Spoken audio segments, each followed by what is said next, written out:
Father, இந்த உலகத்துல ஆயிரக்கணக்கான மதங்கள் இருக்கும்போது, நாம ஏன் கிறிஸ்துவத்தை தேர்ந்தெடுக்க வேணும் ஸ்பெசிஃபிக்கா? இந்த கேள்வி கேட்கறது யாரு? ஒரு கிறிஸ்தவரா, கிறிஸ்தவர் அல்லாதவரா அப்படிங்கிற பொறுத்து நாம பதில் சொல்லணும். ம். ஒரு கிறிஸ்தவர் இந்த கேள்வி கேட்குறாங்க. நான் ஏன் கிறிஸ்தவரா வாழ வேண்டும்?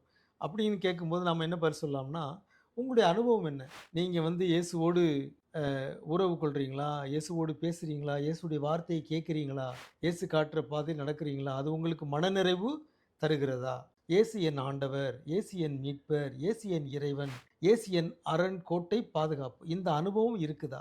இருந்தா நீங்க இயேசுவை பின்பற்றுங்க. இது கிறிஸ்தவருக்கான பதில். கிறிஸ்தவர் அல்லாதவங்க ஒருத்தர் கேட்குறாங்க. ஏன் வந்து நான் வந்து இயேசுவை பின்பற்றணும்? அப்படின்னா அத பல வழிகள்ல நம்ம பதில் சொல்லலாம். எடுத்துக்காட்டாக மகாத்மா காந்தி. அவர் கிறிஸ்தவர் கிடையாது. ஆனா அவர் சொல்லியிருக்காரு, "நான் இயேசுவை பின்பற்ற விரும்புகிறேன். இயேசுவுடைய போதனை நல்லா இருக்குது. இயேசுவுடைய வாழ்வு மதிப்பீடுகள் நன்றாக இருக்கின்றன" என்று விவிலியத்தை வாசித்தவ பலரும் இயேசுவை பின்பற்றினார்கள்.